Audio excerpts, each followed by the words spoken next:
Je vous salue Marie, pleine de grâce. Le Seigneur est avec vous. Vous êtes bénie entre toutes les femmes, et Jésus, le fruit de vos entrailles, est béni. Sainte Marie, Mère de Dieu, priez pour nous, pauvres pécheurs, maintenant et à l'heure de notre mort. Amen.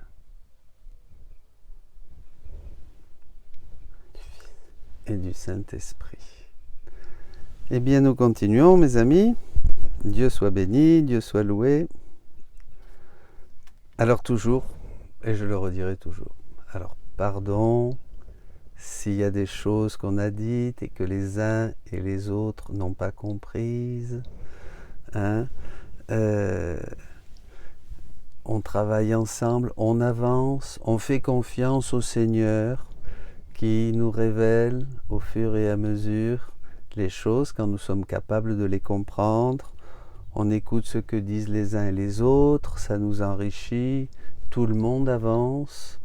Voilà, c'est comme ça, dans la divine volonté. C'est important. C'est important cette simplicité et cette confiance dans le Seigneur. Alors nous avons vu tout cet ensemble de choses. Ce sont ça les dispositions. Bon, ben Jésus dit bien sûr se disposer pour entrer dans les dispositions. Bon, on pourrait les citer 2 ou 3 comme ça, mais là on les voit, mais c'est une attitude générale. C'est un ensemble de choses qu'il nous faut avoir pour entrer dans la divine volonté. Alors je dis, là c'est très important, aux frères et sœurs qui commencent. L'autre jour, nous étions en formation et il y avait une jeune dame qui venait de se convertir. Mère de famille, 35 ans, elle venait de se convertir et elle était depuis des années plongée dans l'ésotérisme. Vous voyez, dans l'ésotérisme pur et dur. Là, bon. Et alors, ça y est, c'était clair pour elle que c'était la divine volonté, que c'était merveilleux, qu'elle était contente. Et alors, elle posait des questions et des questions et des questions. On ne pouvait pas démarrer, on ne pouvait pas démarrer la formation. C'était pas avec moi, c'était une formation que je recevais. Et donc, on ne pouvait pas démarrer parce qu'elle était tellement contente qu'elle posait des questions. Et puis après, il y en a une autre aussi, nouvelle, qui arrivait. Et un monsieur.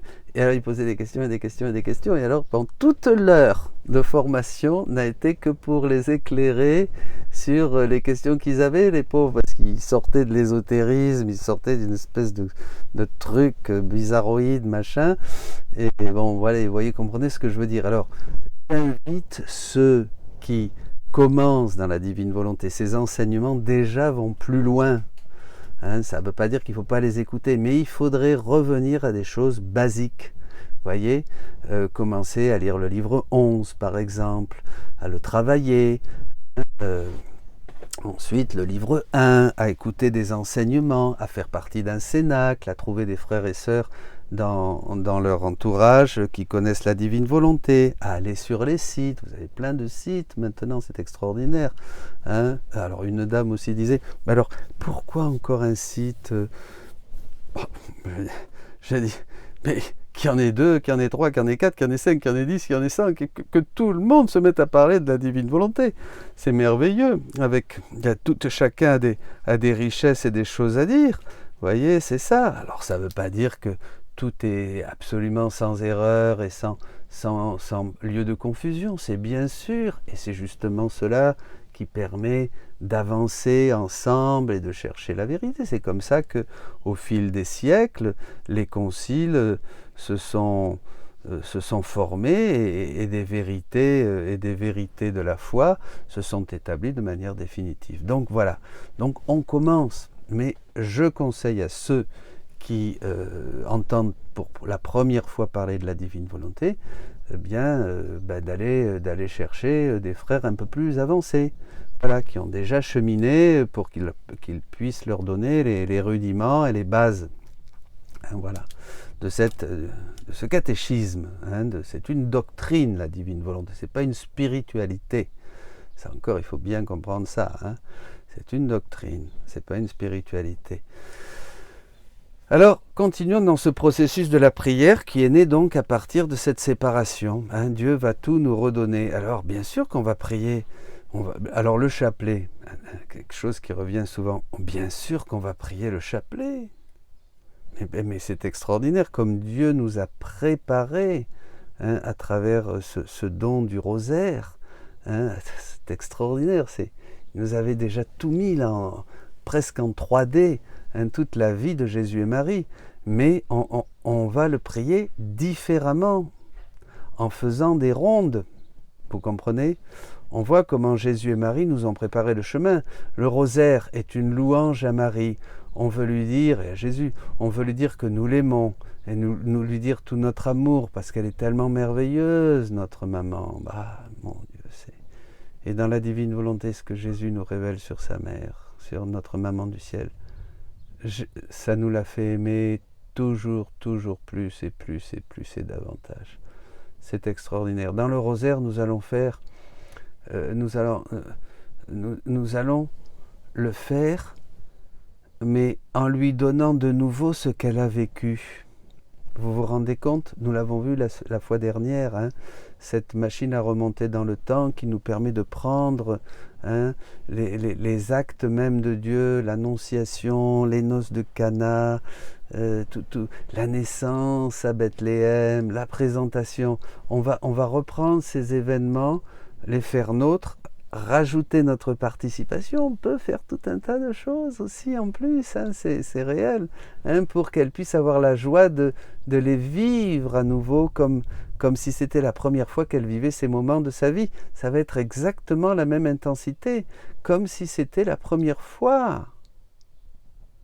Vous croyez est-ce que vous pensez qu'il y aurait quelque chose qui pourrait faire plus plaisir à Marie, à Maman Marie, que de revivre ce moment de la nativité, ce moment dans la grotte de Bethléem, cette joie de la naissance de Jésus, mais maintenant avec toi qui es là, avec toi, Paul, François, Claudine, Michel, Céline, Germaine, Pierre, André, Jacques, Serge, Alain, voilà, là, tu es là, c'est encore plus, parce que la première fois tu n'étais pas là, maintenant c'est la même chose, mais tu es là, et puis tu peux inviter les autres aussi.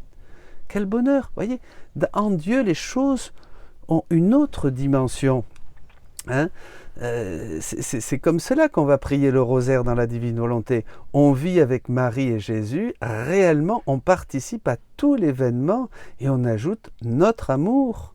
Hein, voilà, ce qui est à nous. Vous voyez, c'est plus une photo, c'est plus un souvenir seulement, une carte postale. Non, vous voyez, c'est la vie abondante, c'est une vie, on vit. Vous comprenez? Je me fais propriétaire de ce qu'a vécu Marie, parce que me fondant dans l'acte uniternel de Dieu, je vais chercher. Jésus dit que tous ces mystères sont en acte de se donner continuellement. Ils sont en acte. Ils sont là. Vous voyez? Dieu est entré dans le temps au moment de l'incarnation pour que l'éternité entre en nous, pour que nous puissions nous entrer dans l'éternité, et pas seulement au moment de notre mort physique. Vous voyez? Non, ça serait horrible et ridicule si je dois attendre le moment de ma mort physique pour entrer dans l'éternité. Mais alors vraiment, mais non, nous sommes immergés dans l'éternité. Nous, hommes et femmes à l'image et à la ressemblance de Dieu. Bon, alors, ce n'est pas un souvenir. Je me fais propriétaire et je lui redonne encore tel ou tel mystère que nous avons dans le rosaire, tel ou tel moment de sa vie pour qu'elle le vive comme si c'était la première fois. Et je peux aussi donner cela à toute la famille humaine. Voyez, alors je peux me mettre avec Jésus et diffuser Jésus, diffuser la prière de Marie, diffuser les grâces, la miséricorde, la tendresse, voyez, de tous ces mystères, hein, qu'avant nous méditions pour qu'ils nous excitent à la dévotion, pour arriver à une union, pour me rapprocher de Dieu, pour avoir la lumière, pour avoir le discernement, comme on le faisait dans la méthode ignatienne, ou pour avoir un regard d'amour, un regard de contemplatif, hein, comme on faisait aussi dans d'autres écoles de spiritualité, sur tel ou tel moment de la vie du Seigneur, on le regardait avec amour, et il y avait une grâce qui jaillissait de cette contemplation amoureuse et simple, et qui laissait brûler dans nos cœurs un doux feu, vous voyez, la naissance à Bethléem, je sais pas moi. C'est tellement beau, l'incarnation, la visitation, enfin bref. Vous voyez, tous ces moments, on faisait ça. Bon, mais maintenant, je le fais, je suis là, je suis présent, je suis contemporain. Hein. Et Marie ainsi va recevoir la joie de ce moment, la joie et l'amour que moi je lui donne en étant là aussi, la joie et l'amour de toute la famille humaine, tout cela c'est nous qui l'activons dans la divine volonté. Tout cela se fait en mode divin dans la divine volonté. On est dans la réalité. On est dans la réalité. On n'est pas dans une prière devant une statue, devant une photo, devant une image, vous voyez, qui nous touche, parce que c'est beau quand elles sont belles, évidemment. Parce qu'il y en a, il faut mieux fermer les yeux. Hein. Mais, vous voyez, donc on est, mais là, on est dans la réalité.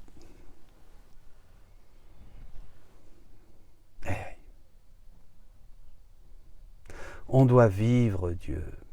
C'est l'expérience de Dieu, mais c'est plus l'expérience de Dieu dans la prière comme on l'avait vu avant. Je me rappelle un grand mystique, hein, l'expérience de Dieu se faisait dans la prière, mais là, c'est une expérience de l'agir, de la vie, des événements, où on est contemporain.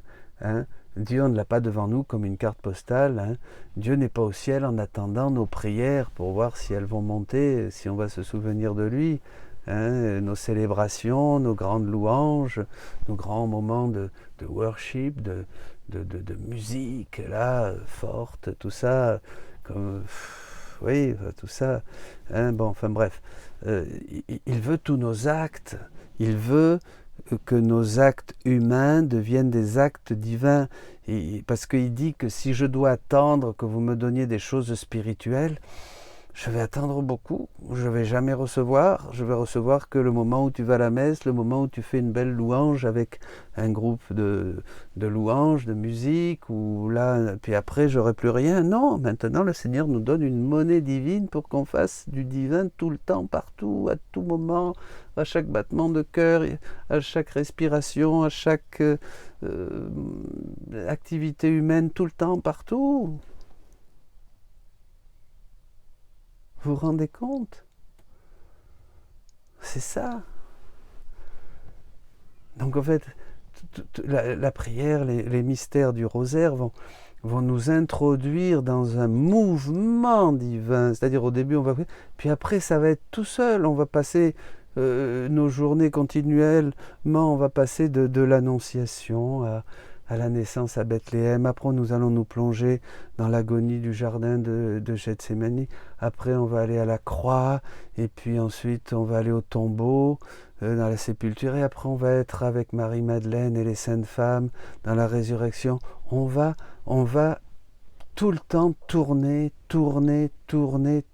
dans la vie de Jésus et Marie, à travers toutes les circonstances. Et alors, le Saint-Esprit, qui est le grand maître de la prière, va nous activer tout ça, il va nous apprendre à faire comme Jésus, à faire comme Marie, à faire les mêmes réparations, les mêmes intercessions, les mêmes offrandes, vivre les mêmes souffrances quand nous aurons nos souffrances. Vous voyez, tout ça va devenir en mode divin. En fait, nous allons faire du divin, agir avec le divin et diffuser le divin, comme Jésus, comme Marie, comme la Trinité, pour le bien de tous les hommes. Et nous allons glorifier Dieu grandement, bien sûr. Il faut savoir faire ces choses. Hein. Voilà. Hein, donc, on donnerait très peu à Dieu si on ne lui donnait que nos moments de prière. Hein, voilà, tel moment, le matin, la prière. Et puis, voilà. Il veut tous nos actes pour en faire une monnaie divine. Posséder, se revêtir. Alors, il y a un chapitre du livre 11. Ça, c'est très important. 11, oui. Non, c'est pas celui-là. Un chapitre du livre, le 2 février 1917, hein, où Jésus dit, et là vous allez comprendre mes amis pourquoi, Jésus dit que le monde a perdu de vue sa passion. Voyez, et que c'est pour ça que le monde est perdu. Le monde a perdu de vue sa passion. C'est ce qui nous donne vraiment la lumière, c'est la passion de Jésus. La passion de Jésus nous permet de voir dans la lumière. Dans la lumière. Nous permet de voir dans la lumière. Sans la passion de Jésus, nous n'avons pas de lumière, parce que nous ne comprenons pas qui est Dieu, qui nous sommes, qui est Jésus, qu'est-ce qu'a fait Jésus, et qu'est-ce que maintenant nous pouvons faire dans la divine volonté. Bon, enfin bref. Voilà. Donc Jésus va énumérer une à une ses souffrances, ce qu'il a vécu durant sa passion. Et il insiste sur le fait que nous n'avons pas profité. Nous n'avons pas utilisé les choses de sa passion, comme s'il s'agissait de choses dont on peut se servir. Vous voyez, c'est intéressant ça. Hein, et il dit, ben voilà, c'est comme, voilà, ben je prends ce carnet, hop, je m'en sers pour écrire. Je fais quelque chose. Vous voyez mes amis, hein, eh bien il dit que, voilà, hein, parce que la vie dans la divine volonté, ce sont des actes, c'est plus des prières, des belles intentions, des pieux désirs, ce sont des actes qu'on fait. Hein. Bon, alors, puisqu'on fait ce que fait Dieu, Dieu est acte, hein, Dieu est acte, on entre dans l'acte unique éternel de Dieu, et donc on fait des actes dans la divine volonté. Ça c'est quelque chose qui est un peu compliqué au début aussi. Au début, ça c'est compliqué, mais vous allez voir que vous allez découvrir les richesses de tout ça, et puis après ça va commencer à devenir vie. Bon, alors Jésus donc insiste sur le fait que nous n'avons pas profité de ces choses, nous n'avons pas utilisé les choses de sa passion. Voilà. Oui, mais comment? En possédant ces choses, va-t-il nous expliquer. La passion de Jésus est un vêtement. Il faut nous revêtir de sa passion. C'est le vêtement de Jésus souffrant, c'est-à-dire, tiens, je prends ta couronne d'épines, puis vous pensez que vous la prenez, j'ai l'intention, c'est l'intention. Pas tant de faire l'imagination, faire fonctionner l'imagination, non, parce que souvent, bon, mais c'est l'intention, voilà. Hein, tout est dans l'intention. L'intention est l'âme de l'action. C'est ce vêtement de Jésus souffrant. Une fois revêtu de ce manteau, parce que j'ai l'intention, je veux me revêtir de la passion. Je veux prendre la couronne d'épines, je veux mes mains transpercées, je veux mes pieds transpercés, je veux mon cœur transpercé, j'ai l'intention, voyez, une fois revêtu de ce manteau, quand viendra la tentation, je pourrai trouver la force, dit Jésus, comme mienne dans l'obscurité, je vais trouver la lumière en moi, comme mienne dans l'impatience, je vais trouver la patience de Jésus, comme mienne, j'insiste. Personne ne peut rien contre moi, le démon ne peut rien contre moi, car j'ai en moi la passion de Jésus. Elle est en moi. Et je ne l'avais peut-être pas encore utilisée. Quand je ne savais pas ces choses, je n'ai pas utilisé la passion de Jésus. J'ai appris ça, là, maintenant, depuis 5 ans, 6 ans, dans la divine volonté, je ne sais plus. Ça change beaucoup de choses. Personne ne peut rien contre moi. La passion de Jésus est là pas pour que nous la regardions comme une station du chemin de croix, hein, et que nous lui disions « Oh, pauvre Jésus, comme il a souffert, hein, et voilà, oh, on t'a fait de la peine, ne sois pas en colère. » Je pense toujours à un chant qu'on chantait populaire au Mexique, ne sois pas toujours en colère, no estés siempre enojado. Oh là là, mon Dieu, oui, là, maintenant, ça nous fait dresser les cheveux sur la tête. Il faut s'en revêtir de cette passion, et c'est là que j'aurai vraiment des moyens divins de vaincre et de faire ce que Jésus fait. Hein, on ne veut pas utiliser sa passion, dit Jésus. Et pourquoi? Parce que ça ne nous convient pas tellement, cette histoire-là. C'est pas spontané. D'abord, on ne savait pas. Bon, mais maintenant, on le sait. Mais utiliser la passion de Jésus, ça change beaucoup de choses dans nos vies. D'abord, la première chose, c'est qu'on aime le péché. Ah bon, c'est pas beau à entendre, hein, pardonnez-moi. Ben, y en a qui vont dire, ah non, mais ça c'est pour les autres, mais pas pour moi. Hein. Mais c'est une vérité, il y a quand même une connivence avec le péché. Hein. Jésus dit dans le livre du ciel que même quand on se rappelle les péchés passés, on se souille de nouveau. Hein. Bon, enfin bref. On se repent, oui, on se sent mal, hein. Mais soyons honnêtes, nous ne détestons pas le péché comme les saints l'ont détesté. Hein. Nous nous sentons mal, on demande pardon au Seigneur, surtout, enfin, pas tout le monde, je généralise, hein, vous comprenez ce que je dis, mais quand même par peur du châtiment, hein, par peur des représailles, par peur que la vie, ça va être dur ici-bas, voyez ça. On ramène ici-bas, comme dit Saint Paul, hein, si vous cherchez le Christ seulement pour améliorer votre vie ici-bas, vous êtes les plus malheureux des hommes. Donc on veut, oui, parce que si je ne fais pas ce que Dieu veut, peut-être que ça ne va pas marcher, je ne vais pas réussir dans tel ou dans tel projet. Ça va jusque-là, bien sûr, ça va jusque-là. Une grosse partie de notre dévotion est pour que les choses aillent bien, et puis, bon, enfin, bon, il y aurait beaucoup à dire là, hein. Soyons honnêtes, hein. Souvent, et en beaucoup d'occasions, c'est la peur qui me conduit à la repentance, ou le sentiment d'être sale aussi, ou pas encore, du moins assez. Hein. Bon, voilà. Et c'est pour tout le monde, hein. Je parle pour tout le monde. Soyons... Alors, maintenant, essayons de lire la Passion. Essayons de nous en revêtir, maintenant, comme si on mettait un vêtement. Vous comprenez ? Louisa est crucifiée avec Jésus. Elle le fait, elle l'a fait. Elle le refait de manière complète, cette passion. Hein. Elle va être stigmatisée à l'intérieur et à l'extérieur, même si ça ne se verra pas à l'extérieur. Quelquefois, on voyait un tout petit peu, hein, mais bon. Et Marie aussi, hein, on ne va plus méditer. Cela, évidemment, demande pas mal de congruence dans nos choix. Et un renoncement total. Pourquoi? Parce que si vous dites, si tu dis, si je dis, si vous dites, Jésus, je vais prendre tes yeux. Car au moment où tu vas dire, je laisse mes yeux et je prends les yeux de Jésus, vous allez avoir très mal. On va avoir très mal quand on va allumer la télé. Quand on va aller voir un film où il y a des meurtres, où il y a des choses terribles, parce que celui qui meurt, qui est couvert de sang, c'est Jésus.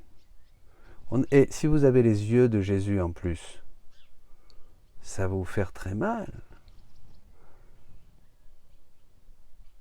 Entendre des choses dans une conversation mondaine, ça nous fait très mal. Voir des attitudes, voir dans la rue la manière dont s'habillent les uns et les autres, sur les plages, c'est plus possible. Parce qu'on a les yeux de Jésus, on a les oreilles de Jésus, on se revêt de sa passion, on va éteindre la télévision et on va se mettre tout de suite à réparer pour toutes ces horreurs que nos frères, les hommes, nos pauvres petits frères, les hommes, passent leur temps à voir et à nager dans cette boue où tout va contre Dieu. Toutes les paroles, tous les gestes, toutes les actions, c'est un blasphème continuel, c'est une moquerie. C'est cracher sur le visage de Jésus, c'est le fouetter, c'est le piquer, c'est le couronner, c'est se moquer de lui. tout est insulte, tout ce qui est beau, vrai, saint, divin. Quand on écoute cette musique moderne où les corps se trémoussent comme des diables, et entendre ces paroles blasphématoires, ces louanges au péché mortel, quand vous allez entendre ces chansons qui parlent comme... vous allez sentir l'horreur de la mort de Jésus. Ça, se revêtir de la passion. À force de faire observe et fait, à force de faire, à force d'entrer dans les 24 heures de la passion, à force de désirer ces choses, eh bien, la souffrance nous touche comme elle touche Jésus. C'est cela, se revêtir de la passion. Ce n'est pas un souvenir, ce n'est pas faire sa Pâque pendant la Semaine Sainte, et voilà, une fois par an, on se souvient, on va à la messe avec dévotion et encore entre deux repas, ou au culte, ou l'office de la croix le vendredi, etc. Et puis hop, c'est fini. Non, non, c'est pas ça. Vivre dans la divine volonté, c'est se revêtir de la passion de Jésus. Et ce n'est plus pouvoir faire, ne plus pouvoir voir, ne plus pouvoir entendre des choses qui le crucifient, qui lui font vivre encore. On active la passion de Jésus continuellement. Il y en a qui demandaient, ah ben oui, la prière, faut faire des prières, telle ou telle prière. Attendez mes amis, là on y est. Chaque fois que j'ai une pensée inutile, une pensée simple, une pensée bête, une pensée de jugement, une pensée de comparaison, une pensée de jalousie, que je laisse dans mon esprit, une pensée de rien, une pensée humaine, je cause une mort à Jésus qui va devoir refaire cette pensée. Donc je dois me tenir dans ce martyre d'attention dont Jésus parle au livre 6 et dans d'autres endroits aussi, que ton envol soit continu. Ne cesse pas ton envol, voyez, parce que continuellement je fais du bien à Jésus, je soulage Jésus, mon amour, ma vie, mon bien, mon tout, mon adorable, mon amour, ma vie, mon bien, mon tout, et je ne veux pas laisser passer un moment, une pensée. C'est terriblement crucifiant quand nous laissons passer des pensées inutiles, des paroles inutiles, des bêtises. Je suis mauvaise, disait Louisa, et elle était bien plus sainte que nous. Vous comprenez ?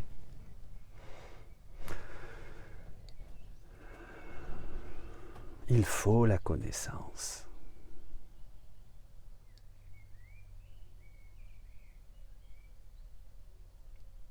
On parle de l'enseignement nécessaire, du chemin sur lequel nous devons avancer.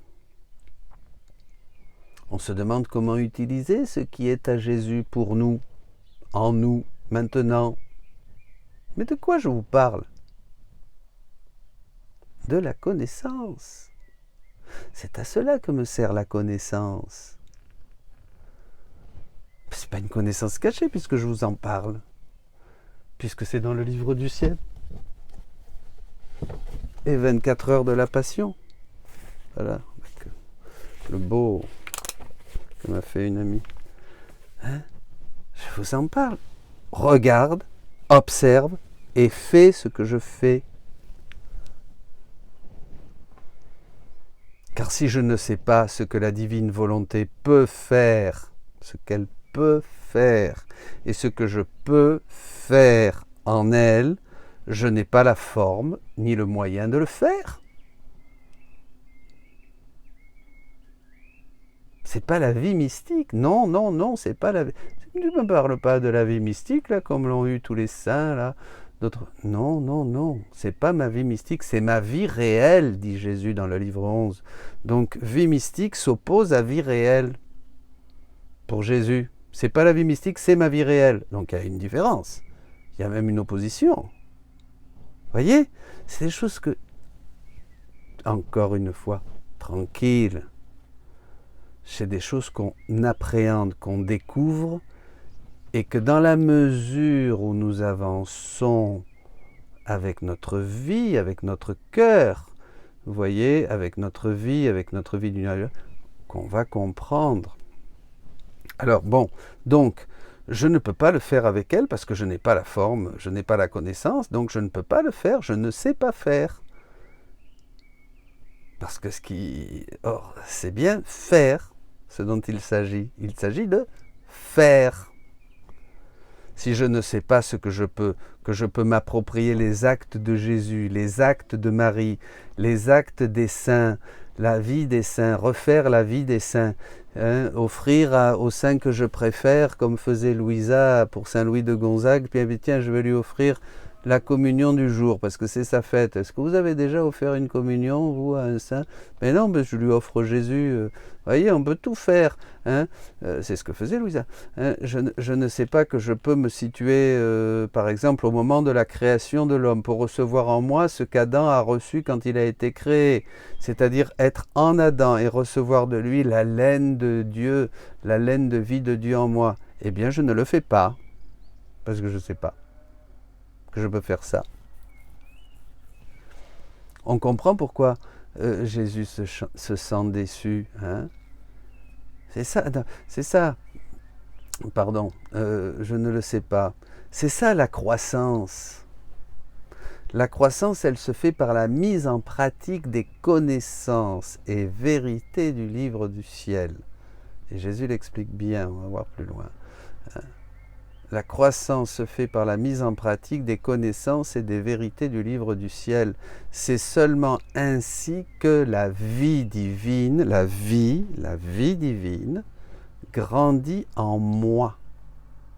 On comprend pourquoi Jésus se sent déçu, triste, trahi, quand Louisa n'écrit pas ce qu'il veut.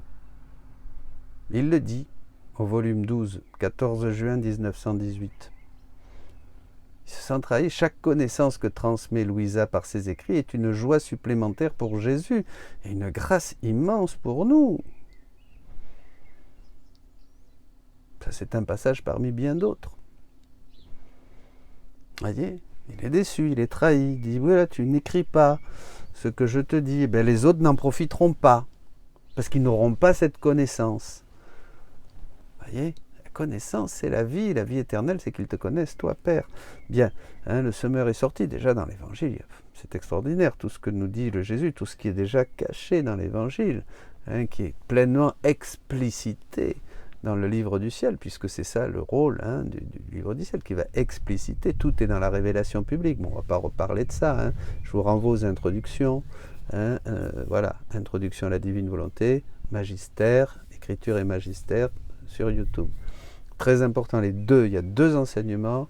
Il faut bien les avoir assimilés avec les citations. Et il y en a d'autres, et les enrichir par vos citations, et en écoutant une autre conférence par-ci, une autre conférence par-là, vous rajoutez, vous complétez. Vous voyez, c'est comme ça qu'on se forme. C'est une doctrine, il faut se former. Bon, donc voilà, c'est un passage parmi bien d'autres. Dans la mesure où je découvre ce que la divine volonté me donne aujourd'hui, les choses qu'elle me donne et que je peux faire miennes, dont je peux devenir propriétaire, ces choses maintenant que je peux faire, depuis que Dieu, à travers Louisa, les a données à l'humanité entière. Rappelez-vous comme Jésus a embrassé tendrement tous les volumes du livre du ciel. On le refait. Voyez, faites-le. Jésus a embrassé tendrement tous les livres du ciel. Il dit, je bénis chaque mot, chaque phrase, chaque parole, les effets de ce livre. C'est une partie de moi-même. C'est une partie de moi-même, dit Jésus. Vous vous rendez compte, Voilà. On comprend maintenant. C'est pour tout le monde. C'est le trésor de l'Église, c'est pas caché. C'est le trésor de l'Église. D'ailleurs, Louisa a toujours eu un prêtre à ses côtés. Elle avait la messe tous les jours. Pourquoi? Parce que Jésus lui dit, je voulais que l'Église soit là.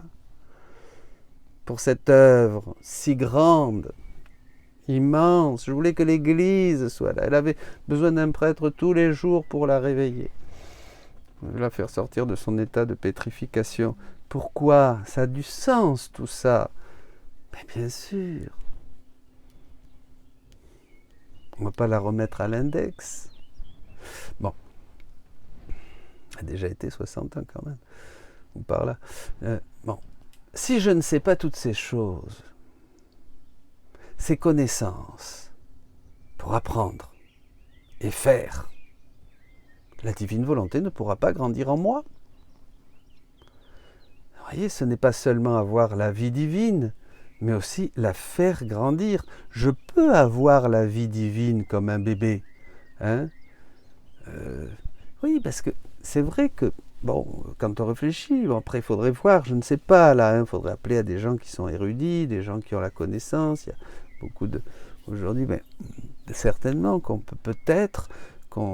que certains saints ont eu ce don de la divine volonté, certaines grâces, ou je ne sais pas, dans le mode éternel, peut-être comme Dina Bélanger ou comme d'autres, je ne sais pas, là je ne sais pas sur ces choses-là, mais parce qu'on peut avoir cette...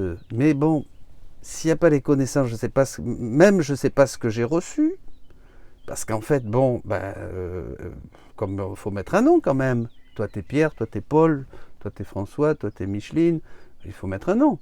Sinon je ne sais pas qui tu es. Hein, je ne sais pas. Alors, bon, voilà, la vie. Jésus dit de toute manière, jamais je ne l'ai enseigné à personne. Tu es la première. Et il revient sur ça. Il y a tout un tas d'enseignements là-dessus hein, qu'il faudra voir bien. Ça sera intéressant de travailler ça. On le fera. Au moment, on ne peut pas tout travailler non plus dans la divine volonté. C'est trop grand. Même si toute votre vie vous passez à méditer tous les jours et à travailler la divine volonté, à la fin de votre vie, bon, vous saurez un petit peu, mais bon. Voilà. Hein. Bon. Alors, on peut admettre ça, hein, que le don a été reçu comme un bébé. Hein, pourquoi je dis un bébé? Parce que on est porteur, mais on ne l'a pas développé, on sait très peu de choses. Si je n'ai pas la connaissance de toutes ces choses, sinon le livre du ciel ne servirait à rien. 36 volumes, alors toute la vie de la pauvre Louisa. Vous voyez, hein, on peut avoir peut-être le don comme au stade embryonnaire, dirais-je. Hein. Mais après, il faut étudier, apprendre, pratiquer, faire grandir. Hein. Regarde, observe et fais comme moi. Il faut mettre cette parole en pratique, comme dit la Bible dans Saint Jacques. Ça, c'est très important. Mais c'est pareil maintenant. Sauf que maintenant, la pratique augmente en possibilité, si je peux dire, puisqu'on va pouvoir faire tout ce que fait Jésus, tout ce que fait Marie, tout ce qu'ont fait les saints, on peut aller dans la création, on peut aller partout. Enfin bon, elle augmente et elle devient surtout divine. Hein. C'est une œuvre même, ça devient une œuvre même de Dieu même, voilà. Hein, voilà. Alors ce qui est d'avant reste bien sûr, hein, les pratiques, mais là c'est autre chose, voyez. Jésus enseigne Louisa, et Louisa est la petite secrétaire. Hein? Ce livre est à moi, une partie de moi. Il dit c'est même moi qui termine, c'est moi qui écris. Il dit c'est quand même Jésus, il y a une autorité, mes amis, dans le livre du ciel qu'on ne trouve chez aucun autre écrit spirituel. On peut le dire. Alors ceux qui ne connaissent pas le livre du ciel, évidemment, alors ils vont dire oh là là, parce qu'il y en a beaucoup qui écoutent, mais un peu comme de loin. Vous savez comme on écoutait Jésus dans l'évangile? Ils allaient l'écouter, ils étaient là dans un coin caché là, puis ils écoutaient, ils prenaient ce qui leur semblait bon. Quelquefois ils étaient touchés, quelquefois ils n'étaient pas contents. Ben c'est ça. Mais non, ça va pas. On l'a vu déjà ça. On a déjà vu tout ça. Bon. On a déjà vu tout ça. Alors, revenons à notre processus.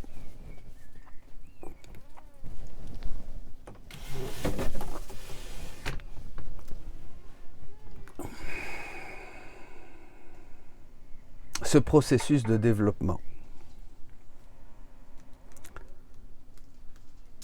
C'est un peu, prenons cet exemple qui va donner une lumière sur sur cet enseignement de Jésus.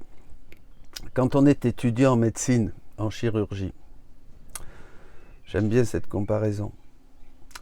L'étudiant va d'abord, l'apprend Salvador Tomasini, qui est médecin, donc, il dit que l'étudiant va d'abord être invité à observer durant une chirurgie. Il va être là, il va être dans la salle d'opération, et il va sentir l'ambiance, il va découvrir comment on fait. C'est la première fois, hein, c'est important, hein. Il va accompagner donc. Et c'est là, c'est ce que Jésus dit quand il parle de l'acte concomitant, hein. Il va apprendre ainsi jusqu'au jour où le chirurgien va lui dire écoute, maintenant enfile une blouse et puis voilà, car aujourd'hui tu vas m'aider. Tu vas m'aider, tu vas me passer le bistouri, tu vas faire un nœud, tu vas faire ceci, faire cela, tu vas faire ce que je te dis de faire, voilà. Hein, et il va apprendre. Et puis un jour, hein, là tu vas m'assister.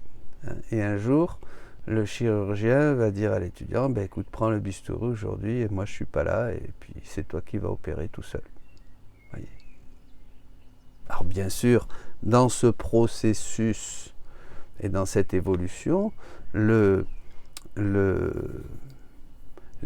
va devoir étudier,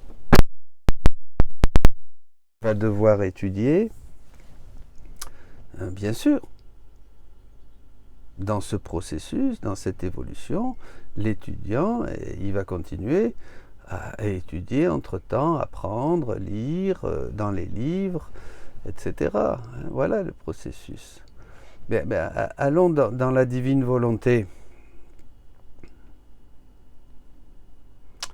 Il y a ce passage.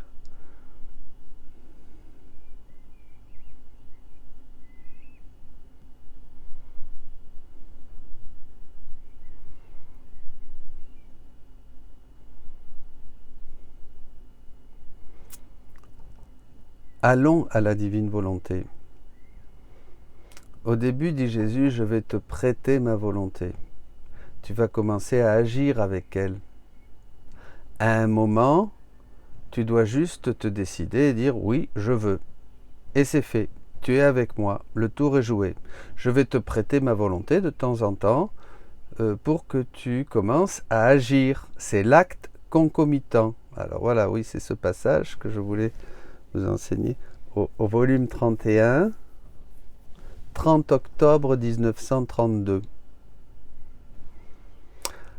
Ah, vous ne pouvez pas comprendre quel est notre contentement, notre joie de sentir la créature concourir avec nous et ne rien faire d'autre. De l'acte de la créature qui concourt naît l'acte assistant. L'acte concomitant naît l'acte assistant. Elle concourt et assiste. Il n'y a rien que nous fassions qu'elle ne sache et n'assiste. Alors, comment pourrions-nous nous cacher de celui qui est déjà avec nous, concourt et à sa place dans notre volonté?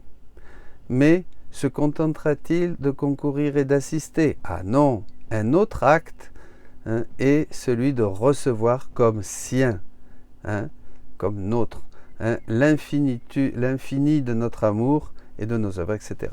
Bon, enfin voilà, et l'atto assistente concorre et assiste. Voilà, c'est l'acte concomitant, de concourir, assister.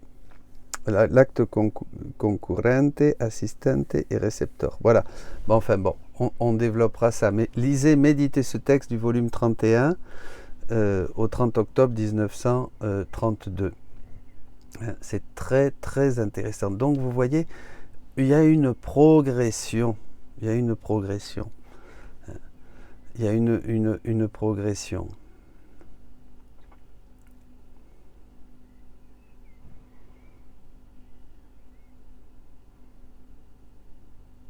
Oui, c'est l'acte concomitant. Tu commences à agir. regarde ce que je fais et fais de même, dit Jésus à Louisa dans les 24 heures de la Passion. On apprend. On apprend en faisant, en regardant, en observant et en faisant. On voit clairement Jésus qui invite Louisa à l'accompagner, à regarder, à observer et apprendre. Jésus nous montre ce qui se passe avec ses souffrances, voyez. Ici, j'observe, je regarde, je suis là, j'accompagne, c'est l'acte concomitant. Voilà. De l'acte concomitant qui concourt surgit l'atto assistente, l'acte, l'assistant, voilà, etc. Donc, après, Jésus a dit à Louisa, observe ce que je fais et fais-le avec moi. Ici, c'est l'acte assistant. Je fais avec Jésus, voyez. Je vais voir que Jésus souffre la couronne d'épines afin de réparer les mauvaises pensées des hommes, et même les bonnes d'ailleurs, et de là, je vais avoir l'intention de faire ce qu'il fait. Je ne savais pas avant. Je vois que Jésus fait, et bien moi aussi maintenant, je vais me consumer à une pensée qui me vient et qui est banale, qui n'est pas importante. Voilà, je vais faire comme Jésus. Voyez, je vais avoir l'intention de faire ce que fait Jésus. Je vais prendre cette couronne d'épines et je vais vraiment la serrer fort sur ma tête pour vraiment me revêtir de cette couronne d'épines, me revêtir de la passion, et j'ai l'intention change l'acte, et je peux faire ça quand je veux, voyez, et je suis avec Jésus, je suis présent avec Jésus dans ces moments-là, voyez, je rentre dans l'ambiance divine et j'embrasse l'éternité, dit Jésus. Voyez, c'est extraordinaire ça, mes amis. Et peu à peu, c'est pas des choses qu'on fait à un moment donné ou qu'on a besoin d'un livre pour lire et le faire. Ça devient peu à peu notre vie. On vit, voyez, on vit, on oublie, on revient, mais on vit. Parce que c'est une vie. C'est pas quelque chose que j'ai à faire pour me rapprocher de Dieu, voyez, on a vu tout ça. J'ai l'intention de faire ce qu'il fait, uni, fondu dans sa divine volonté. Voyez, je sais que je le fais en vrai, cela devient une réalité. Je n'ai pas besoin de me mettre la couronne d'épines physiquement, matériellement. Je dois juste avoir la connaissance que cela peut se faire et avoir l'intention d'être dans la divine volonté pour le faire avec lui. C'est simple. C'est simple. J'ai l'intention de revêtir la passion du Christ, de me présenter. C'est la prière la plus puissante qui existe, dit Jésus à la Vierge Marie. Voyez. Je continue donc à voir ce que fait Jésus pour avoir l'intention de le faire aussi. Et ensuite, pour terminer, après avoir appris cela, vient l'acte où je vais le faire moi-même, tout seul. Vous voyez, comme le jeune qui va opérer tout seul. Là, le chirurgien en chef, il n'est plus là, tu le fais. Prends ma volonté et fais ce que je fais, dit Jésus. En fait, c'est un apprentissage. Et combien de temps dure cet apprentissage? Voyez, c'est pour ça, c'est ça la vie dans la divine volonté. Cela dépend de chacun, cela dépend de ma constance. On a parlé du martyre de l'attention, de ma disposition, de mon savoir-faire. Ça dépend de beaucoup de choses. Il y a une grande exigence dans ce chemin. Il y a des gens qui avancent de manière rapide et d'autres, ça va leur prendre toute la vie. Il y en a qui avancent plus vite pour pouvoir aussi partager à leurs frères, pour pouvoir, voilà, être un peu des pionniers, des moteurs. Cela dépend de chacun. Et surtout, dans quelle mesure je suis prêt à renoncer à ce qui est à moi. Ça on n'y coupe pas. C'est là où le bas blesse, on peut dire, parce que c'est surtout qu'il faut mourir à ce qui est à moi. Et parfois, c'est bien difficile, parce que ça me remet beaucoup en question. Regardez, comme ça remettait en question les gens du village même de Jésus. Voilà. En fait, c'est très simple. On peut le faire, ou pas le faire. Tout ce que je vous dis là, tout ce que je vous partage, vous pouvez le faire. essayer, ou pas le faire, ou dire oh non, ben ça c'est un peu compliqué, ou non, c'est pas sûr, le père se trompe, ou je sais pas. Non, vous pouvez le faire, pas le faire.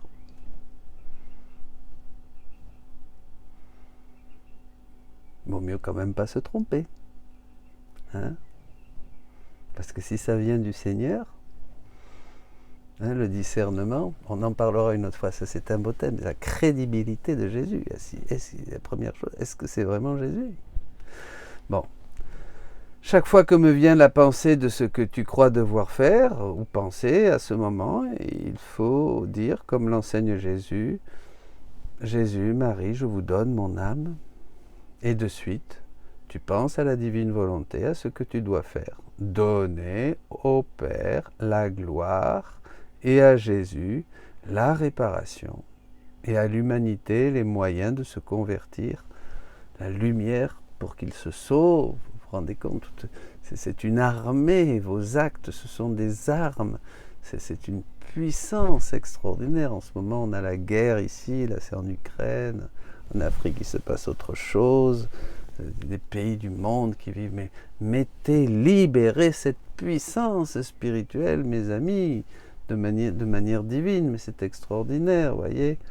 Hein, l'humanité a besoin de vous, vous êtes ces missionnaires de la divine volonté, aujourd'hui, plus que jamais, faites-la connaître, le monde a besoin de cette puissance spirituelle, on est arrivé à ce triomphe, hein, du cœur de Jésus, ce triomphe du cœur immaculé de Marie, qu'elle avait annoncé. On voit les prophéties se réalisent, nous centrons et nous sommes vraiment dans ces 3 jours de ténèbres, hein, qui étaient prophétisés. Et c'est maintenant où cette grande lumière se prépare, et tous ces enfants, hein, de la divine volonté, hein, sont là tous rangés en bataille, hein, pour ce grand combat des derniers temps. Hein. Voilà, si tu savais ce que c'est que perdre un seul acte dans ma volonté, dit Jésus. Ben oui, c'est un acte divin. C'est un acte éternel que vous retrouverez quand vous irez là-bas. Voyez, Louisa a vu des soleils partout quand elle est partie, et la Vierge Marie quand elle est partie, le ciel débordé de tous les actes qu'elle avait faits dans la divine volonté. Mais ne perdre aucun acte, et c'est ça, il n'y a plus moyen, et c'est ça le martyr des martyrs, c'est que quand on a dit oui à la divine volonté, il n'y a plus moyen de sortir, c'est pour ça que c'est difficile. Le choix doit être définitif. Voyez. Terminons avec un texte. Ma fille, ne perds pas ton temps. Chaque fois que tu t'occupes de toi, c'est un acte que tu perds dans ma volonté. Et si tu savais ce que signifie perdre un seul acte dans ma volonté, tu perds un acte divin. Cet acte qui embrasse tout et tout le monde et qui contient tous les biens qu'il y a au ciel et sur la terre. Volume 19, 28 février 1926. Soyez bénis, mes amis.